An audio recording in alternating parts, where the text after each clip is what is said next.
प्रभु यीशु मसीह के सामर्थी नाम में आप सबको जय मसीह की। आज सुबह प्रभु का प्रभावशाली वचन मेरे साथ ये हिजकेल की पुस्तक उसका 47 अध्याय उसका 12 वचन निकालिए।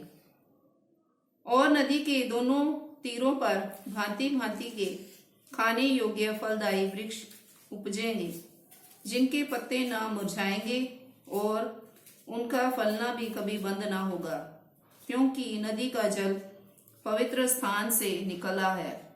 उनमें महीने महीने नए नए फल लगेंगे।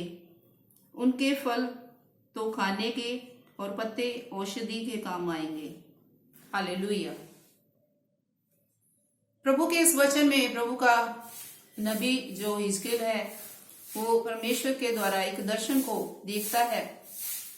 वो दर्शन जो है वो आने वाले टाइम का दर्शन देख रहा है, आने वाले समय का, कि एक नदी जो है जिसके दोनों तीरों पर भांति भांति के खाने योग्य फलदायी वृक्ष लगेंगे।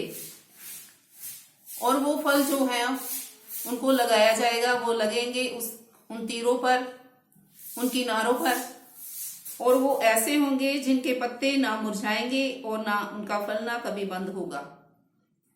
वो हमेशा ही फलते रहेंगे, फूलते रहेंगे और उनमें कभी भी सूखापन ना होगा। और नदी का जल जो है वो बताया गया है कि वो पवित्र स्थान से निकलने वाला जल है। वो नदी जो है वो पवित्र स्थान से निकलती है, परमेश्वर के भवन से।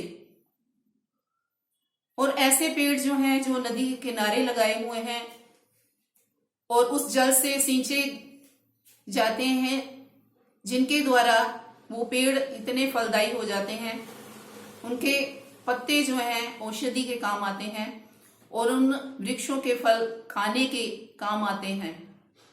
मेरे प्रियो, इस वचन का हम आत्मिक अर्थ हम देखें तो इसमें क्या बताया हुआ है कि मैं और आप जो हैं वो परमेश्वर के उन वृक्षों के समान हम लोग हैं, जो कि पवित्र आत्मा के जल से उपजे हुए लोग हैं। और परमेश्वर ने हमें उस नदी से, उसके जल से हमें भरा हुआ है। वो पवित्र आत्मा हमारे अंदर उंडेला हुआ है। और पवित्र आत्मा के द्वारा पाए हुए लोग जो हैं वो आशीषित होंगे, वो फ्रूटफुल होंगे और उनका फल खाने के लिए अच्छा होगा। और यहाँ तक कि उनके पत्ते भी औषधि के काम आएंगे, दवाई के काम आएंगे। और परमेश्वर ने हमें दूसरे लोगों के लिए आशीष का कारण बनाया है। प्रभु के प्रिय लोगों, उत्पत्ति की पुस्तक में हम देखते हैं कि जिस मनुष्यों को परमेश्वर ने बनाया था, अदन की वाटिका में रखा था और परमेश्वर ने उसे हर एक फल को खाने की आज्ञा दी थी। और यहाँ तक कि परमेश्वर चाहते थे कि उसे वो जीवन के पेड़ का, वृक्ष का फल भी उसको खाने के लिए देने पाए। लेकिन पाप होने के कारण वो उस अदन की वाटिका से निकाला गया, उस जीवन के पेड़ से, उसका फल खाने से वो वंचित हो गया। लेकिन परमेश्वर जो है वो दयालु और कृपालु परमेश्वर है। आज परमेश्वर हमें उस पवित्र आत्मा के जल से, उस नदी से, उसके जल से भरता है कि हम हर महीने उस जल के द्वारा हम आशीषित होने पाए, हम फलदार होने पाए, हम हरे भरे होने पाए और हमारे द्वारा लोग आशीषित होने पाए। और प्रकाशित वाक्य की पुस्तक में लिखा है कि वो परमेश्वर हमें एक दिन वो स्वर्ग में लेके जाएगा और उस जीवन के पेड़ का फल हमें खाने के लिए देगा। वो परमेश्वर कितना महान परमेश्वर है। हमने उस नदी से, जो परमेश्वर के भवन से निकलती है, हमने उस नदी से अपने आप को भरना है, उस पवित्र आत्मा से भरना है।